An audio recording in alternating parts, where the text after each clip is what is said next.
안녕하세요. 오늘의 데일리 뉴스레터에 오신 것을 환영합니다. 1. 원화는 중남미에서 법정화폐가 될 것. 2. 빈곤과 폭력을 타파하기로 결정. 3. 대한민국의 은총을 잊지 않겠다. 한번 진실을 알아봅시다. 최악의 상황으로 치닫는 중남미 국가 엘살바도르. 가난과 폭력의 사슬을 끊기 위해 대통령이 특단의 조치를 취했는데요. 법정 통화로 비트코인을 사용하는 승부수였죠. 하지만 비트코인이 폭락하면서 엘살바도르에 진정한 위기가 찾아왔습니다. 이때 IMF가 엘살바도르에게 파격적인 제안을 했다고 하는데요. 바로 한국 원화를 법정 통화로 도입하자는 제안이었죠. 위기에 몰린 엘살바도르는 이 제안을 심각하게 고려하는 상황이라고 하죠. 벌거벗은 이들이 모습을 드러냈습니다. 하얀 속옷을 입은 하의만 입은 남자들은 고개를 숙이고 있었죠. 언뜻 봐도 수백 명으로 보이는 이들은 갱단 소속 조직원이었습니다. 이들에게는 공통적으로 문신이 새겨져 있었습니다. 누군가에게는 공포의 대상인 이들 갱단의 충격적인 모습은 엘살바도르 대통령실에서 공개한 사진으로 이들은 모두 교도소에 수감되어 있다는 것을 알리기 위한 사진이었죠. 중앙아메리카에 위치한 조그마한 소국 엘살바도르 이 지역은 최근 극심한 빈곤과 폭력에 노출되어 있습니다. 전체 국민의 1%가 갱단 소속이라고 할 정도로 삶에 지친 이들 주민들은 폭력 조직에 가담하는 것이 일상이라고 할 정도인데요. 그동안 갱단에 대해 온정주의를 드러내며 가난으로 인해 내몰린 이들을 포용하려고 했던 엘살바도르 전임 대통령 로페스 오브라도르는 총탄 대신 포용, 어브라조스 노 발라조스 이라는 모토로 갱단을 대했습니다. 그 결과로 끊임없는 피가 흘러내렸습니다. 갱단의 총으로 인해 목숨을 잃은 일반 국민들이 늘어났으며 교도소에는 넘치는 갱단 조직원을 수용할 공간이 없어 대기표를 끊는 등 나라라고 할 수 없을 정도로 최악의 상황까지 이어졌죠. 나이브 부켈레 현 엘살바도르 대통령은 이러한 사태를 참지 못했죠. 결정적인 사건은 최근 벌어진 62건의 살인사건이었습니다. 올해 엘살바도르 수도에서 벌어진 갱단의 대립은 무려 62명의 사망자가 발생하는 비극으로 끝났습니다. 부켈레 대통령은 이를 보다 못해 갱단과의 전쟁을 선포하며 이들의 존재를 말살하는 데 온 힘을 모으겠다고 발표했죠. 하지만 부켈레 대통령이 선언한 것처럼 이들을 쉽게 제압하긴 정부 입장에서도 쉬운 일은 아닌데요. 갱단은 마약 유통을 통해 막대한 부와 무기를 수집했고 이들 갱단 조직은 가난한 엘살바도르인들에게 부를 약속하며 갱단에 협조할 경우 막대한 보상금을 받을 수 있다고 유혹했죠. 공권력은 거리가 멀고 가까이에 있는 갱단은 보상을 약속하는 마당에 주민들은 자발적으로 갱단의 협력자가 되었습니다. 결국 이들 주민까지 잡아들이지 않고는 범죄 조직을 근절하는 것은 불가능에 가깝죠. 현재 엘살바도르에는 손에 꼽히는 조직력을 갖춘 두 조직이 있습니다. MS-13, 마라 살바트루차 라는 조직과 바리오 18이라는 조직이죠. 엘살바도르 대통령의 선전포고에 이들 조직은 코웃음을 치며 조직을 근절하는 것은 그 누가 와도 불가능할 것이라며 부켈레 대통령을 비웃는 일까지 서슴지 않았죠. 그러나 부켈레 대통령은 경찰과 군대 조직을 동원 유명 갱단 외에도 중소조직으로 알려진 갱단 조직원들을 일망타진하는 성과를 거두며 576명에 이르는 갱단원들을 전격 체포, 말로 그치는 것이 아닌 행동으로 실천했습니다. 조직원들은 그러나 피해 복수를 외치며 대통령을 향해 위협을 아끼지 않았고 이들의 협력자들은 전개는 물론이고 재계에 이르기까지 다수인 상황. 근절하는 것 자체가 불가능할 정도로 엘살바도르는 최악의 상태입니다. 사실 엘살바도르가 처음부터 이렇게 심각했던 나라는 아닙니다.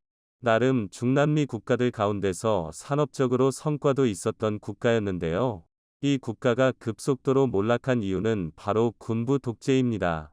300년간 스페인의 지배를 받은 엘살바도르는 국부 호세 마티아스 델가도의 저항을 시작으로 독립의 기치를 높였고 결국 스페인으로부터 독립하는 성과를 거두게 됩니다. 화산성 토양에서 자라는 커피는 엘살바도르 경제를 지탱하는 자산으로 독립 이후 커피 산업의 견인으로 경제가 성장했죠. 커피콩 수출에 힘입어 엘살바도르는 산업 기반을 마련했지만 중도좌파 성향의 아르투로 아라우호 정권이 독재를 시작하면서 희망은 사라졌습니다. 자신들의 뜻에 맞지 않는 이들을 무자비하게 탄압한 독재 정부는 저항 세력과 군부 세력의 투쟁으로 피가 끊임없이 흘렀고, 이 시기 동안 엘살바도르는 정체되었고 심지어 후퇴까지 되는 수모를 겪어야 했죠. 이런 배경 덕분에 범죄 조직은 엘살바도르의 본거지를 두고 성장했습니다. 이후 내전이 봉합되고 엘살바도르가 민주국가로 거듭났음에도 불구하고 범죄 조직 청산은 제대로 이뤄지지 못하는 결과를 초래했죠. 많은 엘살바도르인들은 모든 분쟁을 종식하고 범죄 조직을 청산할 강력한 대통령을 원했습니다. 여기에 부응한 대통령이 바로 젊은 나이에 대통령이 된 나이브 부켈레 대통령이었습니다. 그에게 당면한 과제 중 가장 시급했던 것은 경제였습니다. 경제학자들이 재앙이라고 평가할 정도로 엘살바도르 경제는 파탄 직전이었는데요. 그는 획기적인 해결책을 제안, 이것을 실행에 옮깁니다. 바로 법정 통화를 비트코인으로 지정하는 일을 감행한 것이죠.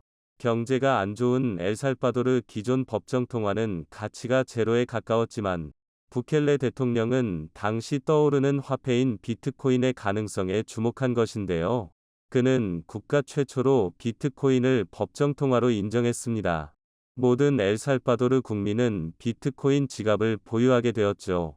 그 결과는 참담했습니다. 비트코인을 법정 통화로 지정했을 당시만 하더라도 비트코인 가격이 매우 높은 가격대였기에 신의 한 수라는 평가를 받았지만 시시각각 바뀌는 비트코인 가격에 엘살바도르 물가가 심하게 흔들렸습니다. 비트코인을 이용할 수 있는 정부 전자지갑 칩보를 이용한 국민은 대략 300만 명, 전 국민의 45%만이 사용했는데요. 이 지갑에는 기술적 결함도 있을 뿐더러 사기에도 취약한 것으로 알려져 이를 악용한 범죄가 끊이지 않았습니다. 심지어 비트코인 가격이 대폭락하면서 엘살바도르 기업과 가계의 재산 손실이 막대한 것으로 드러나면서 한 국가의 경제를 투기 자산으로 치환한 것에 대한 비난이 속출했습니다. 경제학자들은 물론이고 국민들도 대통령에 대한 불만을 토로했죠. 이에 대통령은 SNS에 자신을 엘살바도르의 독재자라고 칭하며 비트코인을 반대하는 이들을 국민들이 아니라고 매도, 심지어 폭락이 이어졌음에도 불구하고 비트코인을 추가 매수, 엘살바도르의 경제를 더욱 위험하게 만들었습니다. 이를 보다 못한 IMF가 엘살바도르에 대한 경고에 나섰습니다. 국제통화기금은 비트코인을 법정화폐로 채택한 것을 되돌리고 본래 엘살바도르 화폐를 사용하거나 한국 원화, 원로 바꿀 것을 권유했죠. 하지만 엘살바도르 대통령은 IMF의 주장을 듣지 않았습니다. 알레한드로 셀라야 엘살바도르 재무장관은 방송을 통해 국제기구의 제안은 월권 행위라고 비난하며 요청을 묵살했죠. 엘살바도르는 보란듯이 한술 더 떠 비트코인 채권 발행까지 단행했습니다. 엘살바도르의 만행과 독단적 행동을 그 누구도 제어할 수 없을 것처럼 보였지만 최근 엘살바도르는 지속적인 비트코인 폭락에 정신을 차린 모습을 보였는데요. 비트코인 도시까지 구상하던 부켈레 대통령은 최근 자신의 계획을 취소했죠. 심지어 엘살바도르가 발행한 비트코인 채권에 대해서도 미국 내에서 부정적인 평가가 잇따라 나오자 태도를 바꾸는 모습을 보였는데요. 미이클 세일러 마이크로스트래티지 CEO는 엘살바도르 비트코인 채권 상품에 대해 지극히 부정적이라는 의견을 밝히며 구입하지 않는 것을 추천한다 고 밝히기까지 했죠. 결국 엘살바도르는 비트코인 채권 발행을 나중으로 미뤘습니다. 10억 달러 규모의 비트코인 채권까지 미룰 정도로 엘살바도르 내에선 IMF의 조언을 귀담아 들을 필요가 있다는 의견이 나오고 있죠. 특히 안정성이 확보되지 않은 비트코인 대신 한국 원화를 사용하자는 주장이 힘을 얻고 있습니다. 한국이 보여준 놀라운 성과와 원화의 힘이 과거와 달리 달라졌기 때문에 가능한 일인데요. 특히 IMF의 지원을 받고 경제 파산 위기에서 힘을 모아 세계 10대 선진국으로 발돋움한 한국을 IMF에선 고 평가하고 있는데요. IMF가 엘살바도르에게 한국 원화를 이야기한 것은 이런 배경이 있기 때문입니다. 현재 한국은 부정할 수 없는 글로벌 경제대국이며 무역 선진국입니다. 2020년 기준 국내 총생산 1조 6천억 달러, 교역액 9,803억 달러로 각각 세계 10위와 9위에 해당하는 수준이죠. S&P 기준 국가신용등급은 AA를 기록하고 있어 유럽연합과 영국과 같고 일본, 중국, A+보다 더 우수한 수준입니다. 원조 수혜국에서 공역국으로 바뀐 유일한 국가이기도 합니다. 국제사회에서 영향력을 넓히고 있는 원화를 다른 국가가 통화로 채택하는 것은 절대 이상한 일이 아니죠. 경제적 의상 외에도 IMF가 엘살바도르에게 원화를 제안한 것은 실질적인 이유도 있습니다. 현재 여러 국가에게서 대량의 부채를 지고 있는 엘살바도르는 비트코인 도입 이전 암묵적으로 달러를 통화로 사용하고 있었습니다. 많은 자산들이 달러로 묶여 있는 엘살바도르가 만약 원화로 법정 통화를 채택하면 달러원에 해당하는 차이만큼 환율 차익을 얻을 수 있어 엘살바도르가 빚을 갚는 데 유리해집니다. 환차익만큼 빚을 갚는 데 사용할 수 있다는 점은 한시라도 빨리 빚을 갚아야 하는 엘살바도르 입장에서 원화를 법정화폐로 도입하는 것에 매력을 느끼게 해주었죠. 한국에 대해 좋은 인식을 가지고 있는 엘살바도르 국민들 역시 이미 비트코인에 질릴 대로 질렸기에 환율이 안전한 한국 원화 도입에 긍정적인 반응을 보이며 환영했습니다. 비트코인보다 안정적이면서 환차익을 얻을 수 있는 원화, IMF도 권유한 상황에서 엘살바도르는 이를 진지하게 검토하고 있다고 합니다. 중국의 일대일로로 주변국들이 경제 위기에 빠지며 급기야 붕괴에 직면하는 최악의 상황이 벌어지고 있습니다. 작년엔 중국의 진 막대한 외채 때문에 경제난에 시달린 스리랑카에선 시위대가 대통령궁을, 그런데 현재 스리랑카와 같은 상황인, 즉 중국의 진 빚의 함정에 빠진 곳이 10여 개 국가에 달하면서 이들 모두 빈곤의 나락에 빠졌다는 충격적인 소식이 전해졌습니다. AP에 따르면 파키스탄, 잠비아 등 12개국 대부분이 외채의 절반 이상 중국 채무였으며 정부 세수의 3분의 1 이상을 액티브채 상환에 쓰는 것으로 드러났습니다. 하지만 최근 중국 내 경제 상황도 하루가 다르게 심각해지고 있는데 심지어 중국 경제가 몰락하고 있다는 여러 가지 신호들까지 포착되고 있는 상황입니다. 그런데 이 상황에 한국이 중국 몰락을 더욱더 가속화시키고 있다고 하는데 중국 경제를 둘러싸고 각종 대내외 악재가 겹치고 있는 가운데 중국이 빚더미에 가라앉을 엄청난 위기에 빠졌습니다. 재정 상황이 어찌나 심각한지 중국 지방정부가 3경 원이 넘는 부채로 인해 난방조차 제대로 공급하지 못할 정도라고 해 그야말로 충격을 줬는데요. 블룸버그에 따르면 최근 골드만삭스가 추산한 중국 지방정부 부채는 23조 달러, 약 3경 원이 넘어서는 것으로 드러났습니다. 실제로 중국 헤이롱 장성 허강시는 재정위기로 지역사회까지 불안감에 휩싸였는데 이곳은 주력 산업이었던 석탄산업 몰락과 팬데믹, 부동산 위기가 겹쳐 재정이 급격히 악화됐습니다. 결국 허강은 재정 수입의 2배가 넘는 부채를 견디다 못해 재정 긴축에 들어갔고 그 결과 기반시설 운영에 지장이 생겨 겨울 내내 난방을 하지 못할 처지에 이르렀는데요. 그런데 더 큰 문제는 중국 내 다른 도시들도 수년 안에 허강처럼 될 거라는 전망입니다. 실제로 미국 싱크탱크 매크로폴로는 중앙정부의 보증이 없다면 중국 지방정부의 3분의 2는 채무를 제때 변제할 수 없다는 게 현실이라고 지적했습니다.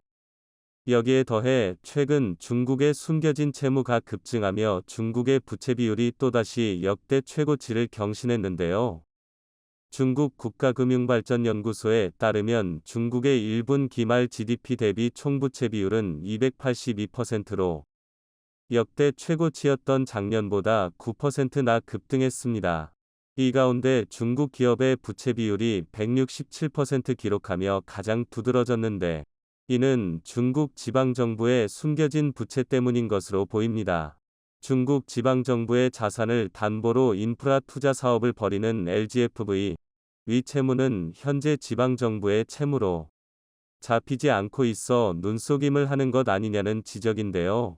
LGFV 위 채무가 기업 채무로 분류되기 때문에 정부 부채 비율이 낮고 기업 부채 비율이 높게 나온다는 겁니다. 따라서 현재 여러 가지 수치로 드러나고 있는 것보다 훨씬 더 많이 중국의 부채가 상당할 것으로 보입니다.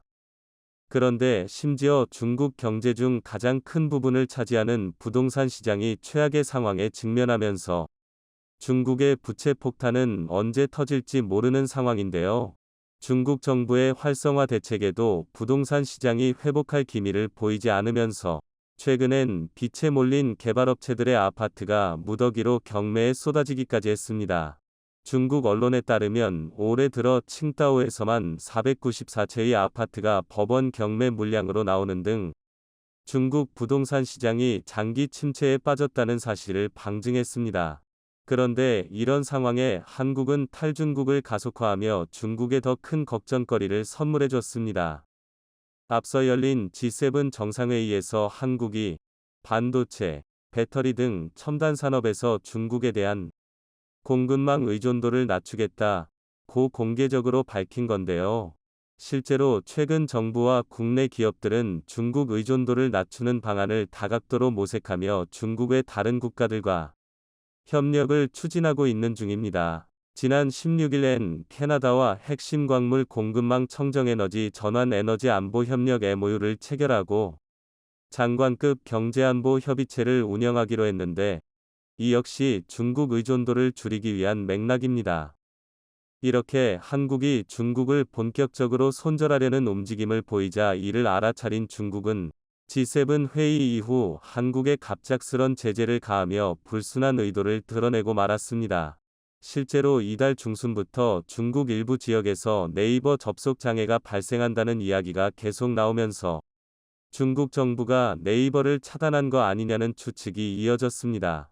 그리고 최근 한국 가수 정용화의 중국 예능 프로그램 출연이 취소되자 한알령이 부활할 수도 있다는 목소리가 나오기도 했는데요. 하지만 다양한 분야에서 한국 기업들은 할만하다 혹은 오히려 좋아 라는 반응을 내놓으며 분위기가 완전히 달라졌음을 실감케 했습니다. 이는 수년 전부터 지나친 중국 의존도를 의식해 호주, 아세안, 북미 남미 등으로 수입처 다변화를 꾀했던 특히나 전기차 배터리 관련 기업들은 탈중국에 대해 오히려 좋다는 반응으로 자신감을 보이고 있습니다.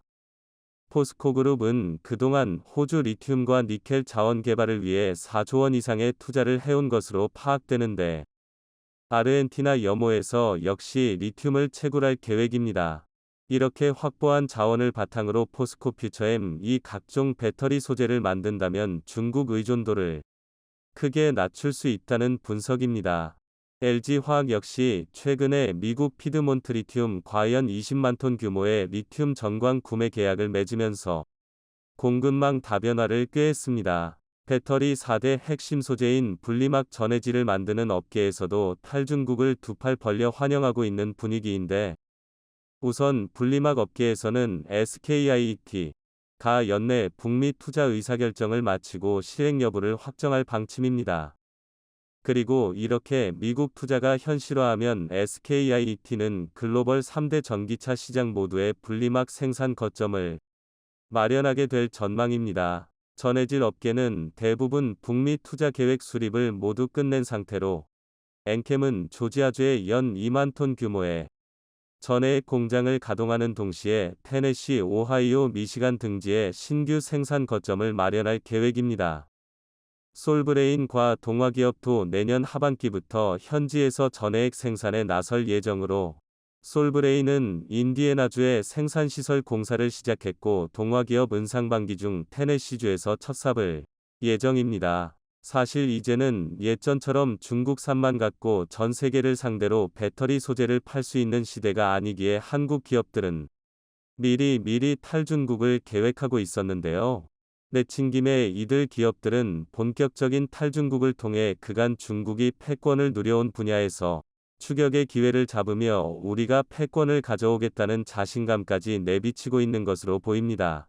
여기에 더해 최근 현대차도 중국 경제의 몰락을 가속화시키는 데 힘을 보태고 있는 중인데요.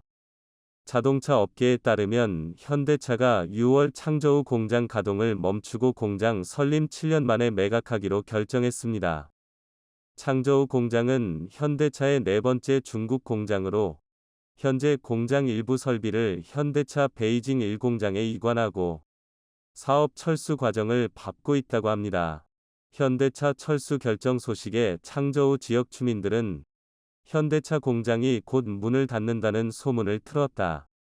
2016년 공장을 세울 때만 해도 사람들이 모두 기뻐했는데 문을 닫는다니 너무 아쉽다는 반응이 쏟아졌는데요. 하지만 현대차는 이런 현지 분위기에도 불구하고 냉정하게 중국 시장을 떠날 준비를 착착하고 있는 중으로 실제로 중국 내에 있는 나머지 공장도 거의 가동하고 있지 않다고 합니다.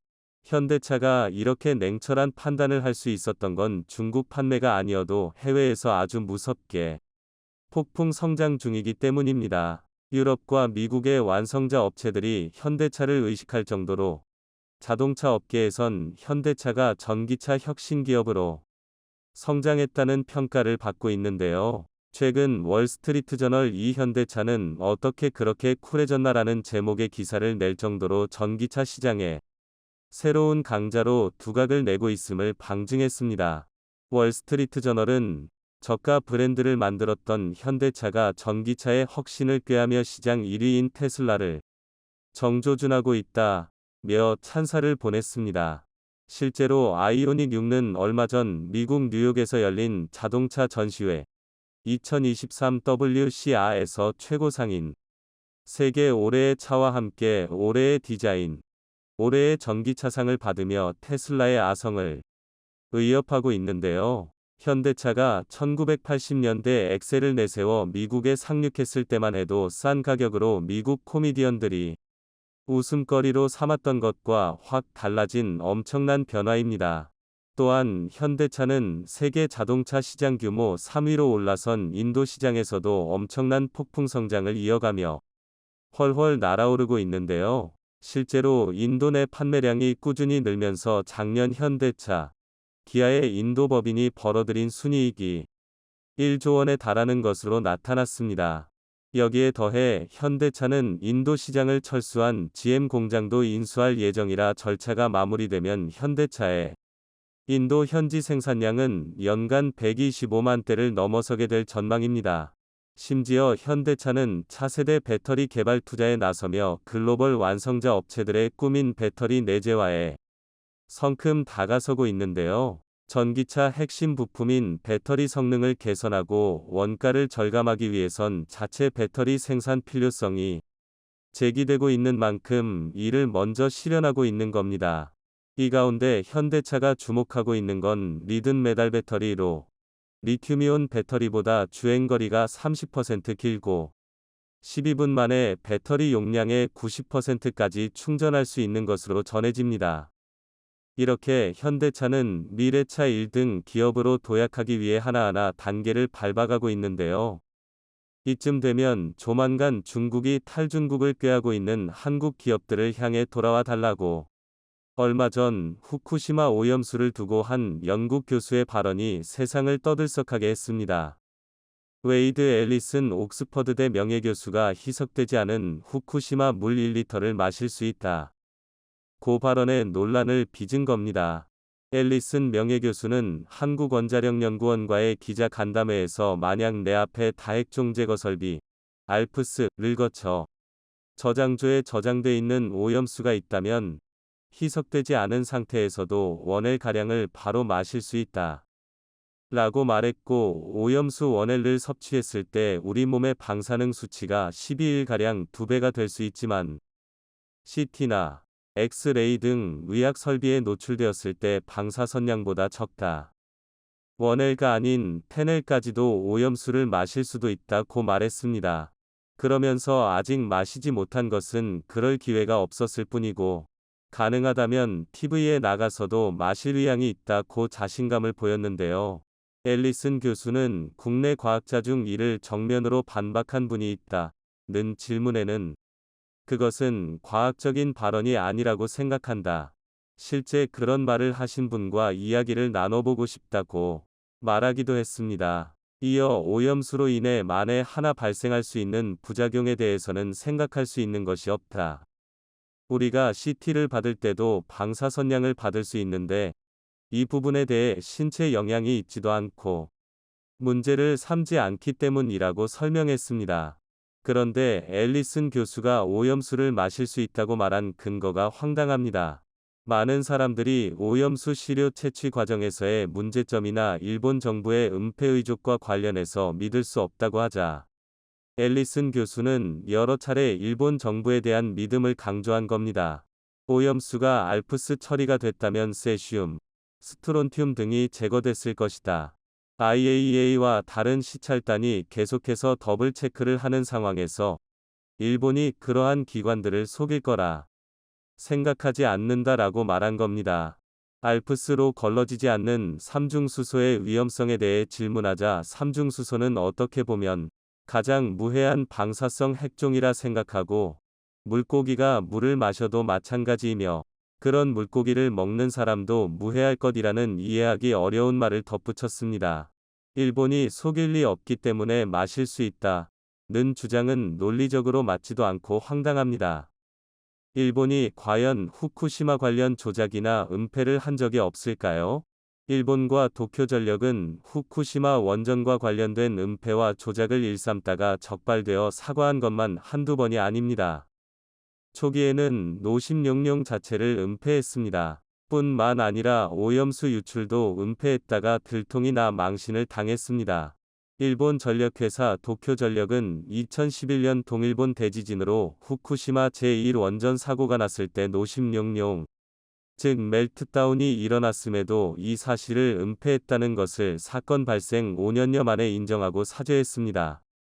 노심룡룡은 원자로 안에서 해결료 노심이 과열돼 녹아내리는 현상으로 외부의 방사성 물질을 방출할 수 있어 중대 사고에 해당하지만 도쿄전력은 사고 후 약 2개월간 노심룡룡을 부인하고 노심 손상이라고 주장하다 결국 5년 만에 고개를 숙인 것입니다. 도쿄전력 제3자 검증위원회가 공개한 노심룡룡 은폐 의혹 조사 보고서를 보면 동일본 대지진 사흘 후인 2011년 3월 14일 시미즈 마사타카 당시 도쿄전력 사장이 홍보 담당자를 통해 기자회견 중이던 부사장에게 총리 관저에 지시를 하며 노심룡룡이란 단어는 절대 쓰지 말라 고 지시한 사실이 드러난 바 있습니다. 뿐만 아니라 일본 공영방송 NHK에 따르면 도쿄전력은 후쿠시마 제1원전 2호기 원자로 옥상에 높은 농도의 방사성 오염수가 고여 있어 비가 올 때마다 배수로를 타고 바다로 흘러나갈 우려를 확인하고도 이를 보고하지 않았습니다. 2호기 배수로는 후쿠시마 제1원전 전용 항만과 연결되어 있으나 도쿄전력은 방사성 오염수의 해양 유출 가능성을 확인하고도 10개월가량 아무런 조치를 취하지 않고 공표하지도 않은 것입니다. 그런데 최근 2호기 배수로의 오염수를 측정한 결과 방사성 물질 세슘 137 2리터당 23,100벨, 세슘 134가 6,400베크렐 포함된 것으로 나타나는 등 오염 농도가 상당히 높았습니다. 이렇게 중요한 사실을 여러 차례 은폐했는데 오염수가 안전하다는 일본 정부의 입장을 어떻게 믿을 수 있을까요? 일본은 거짓말을 하지 않기 때문에 오염수는 안전하다는 앨리슨 교수의 논리라면 오염수는 절대로 마시면 안 되는 것이 맞습니다. 서균열 교수는 앨리슨 교수의 말을 듣고 어이가 없다며 이렇게 말했습니다. 오염이 됐다 안 됐다, 정화됐다 안 됐다, 삼중 수소가 있다 없다, 이런 말 할 것도 없다.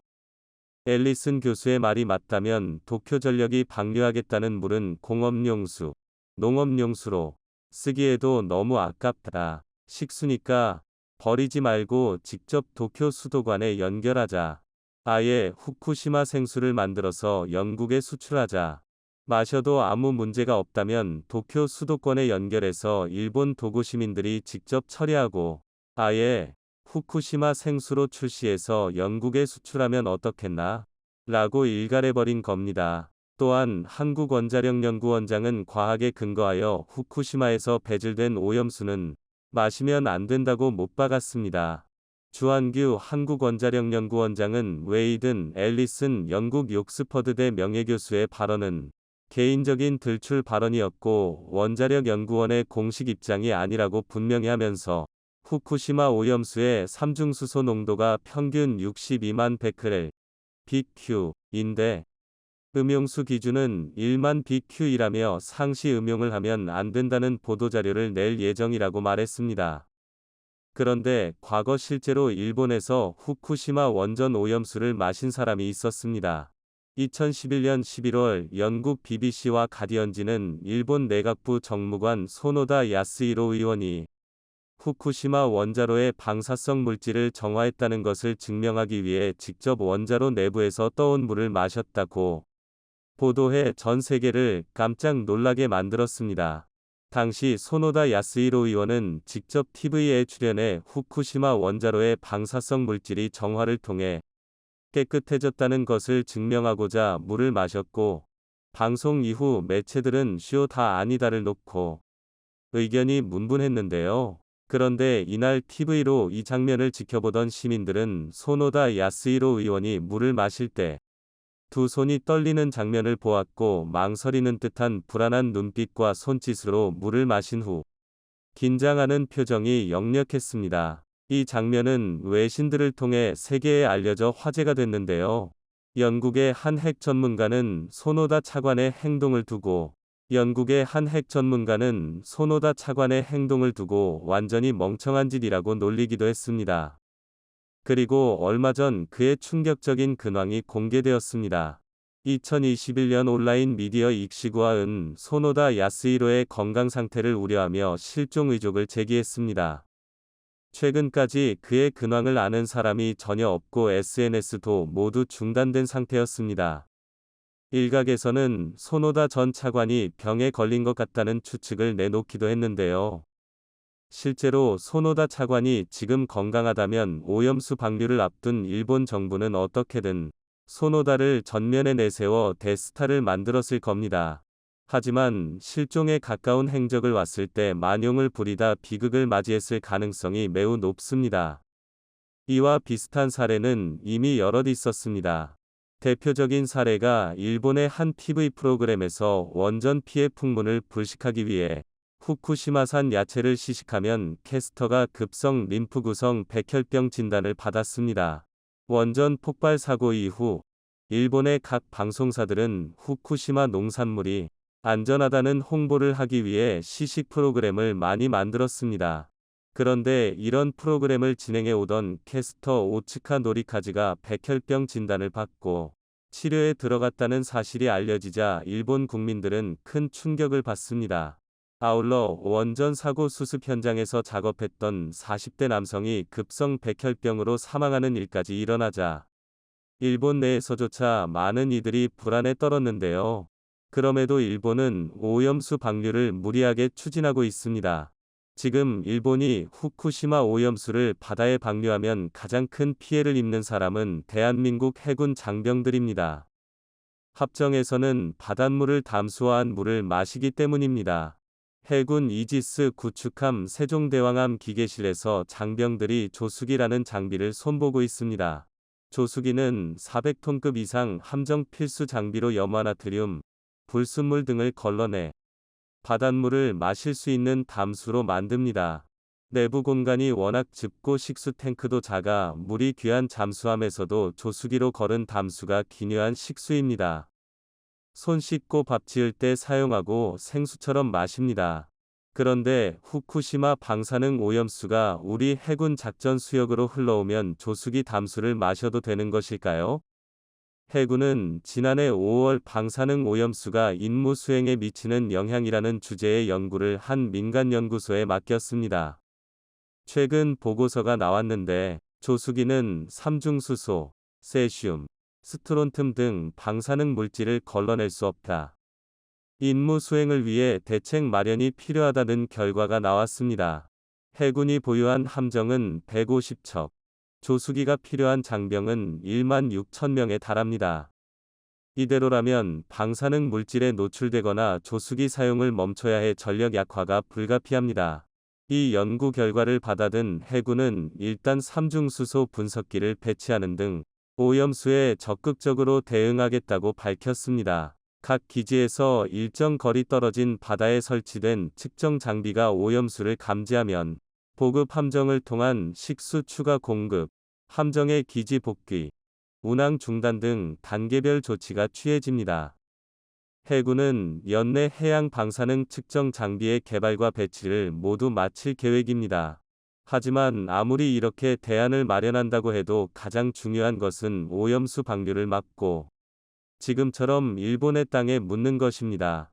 정말 안전하다면 앞서 언급된 것처럼 도쿄 수도관에 연결하는 것이 국제사회에 민폐를 끼치지 않는 가장 확실한 방법일 것입니다.